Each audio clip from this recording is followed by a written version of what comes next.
যে রাসূল পাক সাল্লাল্লাহু আলাইহি ওয়াসাল্লামের একটি হাদিসে ইরশাদ করেছেন যে ইন্নাল উলামা ওয়ারাসাতুল আম্বিয়া।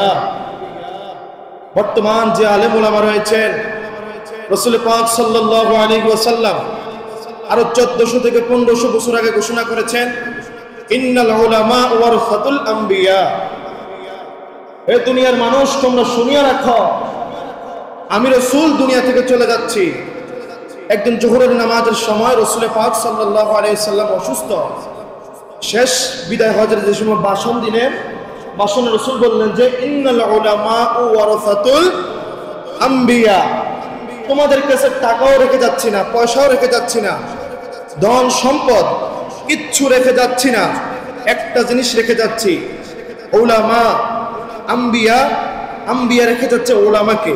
নবীজি রেখে গেলেন আমাদেরকে, আলেম উলামা যারা আছে। রাসূল বললেন শেষ জামানা পর্যন্ত ইসলামটাকে টিকিয়ে রাখবে একমাত্র আলেম উলামা। কন্যা সুবহানাল্লাহ। এই জন্য রাসূল পাক সাল্লাল্লাহু আলাইহি ওয়াসাল্লাম বলেছেন, ও জগতের মানুষ, তোমরা শুনিয়া রাখো, দুনিয়ার সমস্ত মুসলমান তোমরা সকলে ইলম অর্জন করতে হবে। ইলম অর্জন না করলে তোমরা মুসলমান পরিপূর্ণ হবে না। তোমাদের ইলম অর্জন করার ক্ষমতা থাকা সত্ত্বেও তোমরা যদি ইলম অর্জন না করো, পরিপূর্ণ ঈমানদার হইতে পারবে না। রাসূল পাক সাল্লাল্লাহু আলাইহি ওয়াসাল্লাম বলেছেন, তালাবুল ইলমি ফারিদাতুন আলা কুল্লি মুসলিমিন ওয়া মুসলিমা। সরাসরি বাইহাকি শরীফের হাদিস। রাসূল পাক সাল্লাল্লাহু আলাইহি ওয়াসাল্লাম বলেছেন, প্রত্যেকটা মুসলমান ইলম অর্জন করতে হবে এবং এটি আমি ফরজ করে দিলাম। কন্যা সুবহানাল্লাহ।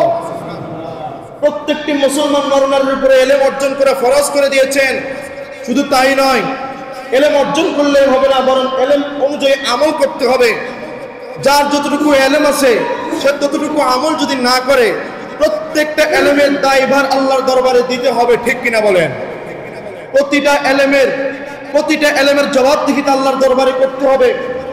যার যতটুকু ইলম আছে, কারো ইলম আছে দোকানদারি ব্যবসার ক্ষেত্রে, কারো ইলম আছে কোরআনের ক্ষেত্রে, কারো ইলম আছে চাঁদাবাজির ক্ষেত্রে, বিভিন্ন সাইডের বিভিন্ন ইলম আছে। যার ইলম যতটুকু আছে সে কাজে লাগাতে হবে, তবে সেটা ভালো ইলম। কোন ঠিক কিনা? ভালো ইলমটা কাজে লাগাইতে পারলে সে নিশ্চিত জান্নাতে যাবে। আল্লাহ হাবিব সাল্লাল্লাহু আলাইহি ওয়াসাল্লাম বলেছেন, তোমরা ইলম অর্জন না করে তোমরা মৃত্যুবরণ করিও না, তোমরা ইলম অর্জন করো। যদি অর্জন নাই করতে পারো, নিয়ত করে ধরে রাখো। কন্যা সুবহানাল্লাহ। তোমরা নিয়ত করো, যদি নিয়ত অনুযায়ী তোমাদের কাজটি সফল নাই হয়, ওই নিয়ত অনুযায়ী কাজের সওয়াব তোমাদের আমলনামায় পৌঁছায়া যাবে।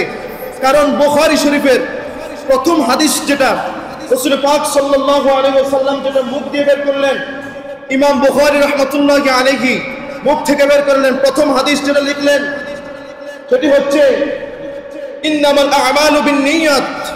নিয়তের উপরে সমস্ত কাজ নির্ভর করে। আমরা যে কাজটি করি সেটা সমস্ত নিয়তের উপরে নির্ভর করে। আপনি একটা কাজ করবেন, যদি সেটা নিয়ত অনুযায়ী না হয়, সেটা আপনি সফল হইতে পারবেন না।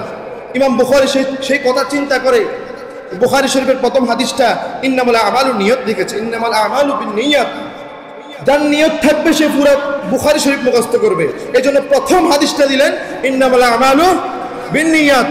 যার নিয়ত থাকবে সে পুরো বুখারী শরীফ মুখস্থ করতে পারবে। ইমাম বুখারীর মাথায় ছিল এটা। আপনার যদি নিয়ত থাকে যে আমি ইলম অর্জন করব, আপনি সফল হবেন। ঠিক কিনা বলেন? আপনার যদি নিয়ত থাকে আমি ইলম অর্জন করব না, আপনি সফল হবেন, তবে আপনি জাহান্নামী হয়ে যাবেন। ইলম অর্জন করা প্রত্যেক মুসলমানের উপর ফরজ। প্রত্যেক মুসলমানের উপর কি ফরজ? আল্লাহ পাক রব্বুল আলামিন কুরআন শরীফ দিয়েছেন আমাদেরকে, 104 খানা কুরআন শরীফ দিয়েছেন। 104 খানা কোরআনের 104 খানা কিতাবের মধ্যে একটা কিতাব হয়েছে কোরআন শরীফ। আপনারা প্রশ্ন করতে পারেন, হুজুর 104 খানা কিতাবের মধ্যে একখানা হচ্ছে কোরআন শরীফ, আর 103 খানা কোরআন 103 খানা কিতাব কই গেছে? আপনারা প্রশ্ন করতে পারেন 103 খানা কিতাব কই গেল হুজুর? একখানা দেখতেছি কোরআন শরীফ, আর 103 খানা কই গেল? আমি বলবো 103 খানা কিতাব এক খণ্ডে একত্রিত করে কোরআন শরীফের ভিতরে ঢুকিয়ে দেওয়া হয়েছে। কোরআন শরীফের মধ্যে যে লেখাগুলো দেখছেন 103 খানা কিতাবকে রিচার্জ করে একটা কিতাব বানিয়ে দিয়েছে, তার নাম হইল কোরআন শরীফ। সুবহানাল্লাহ। কোরআনের মর্যাদা অতি উত্তম। কোরআনের শিক্ষা যার ভিতরে আছে সেই প্রকৃত মুসলমান, সেই প্রকৃত ইমানদার। কোরআনের মর্যাদা যার ভিতরে আছে সেই হলো প্রকৃত মুসলমান।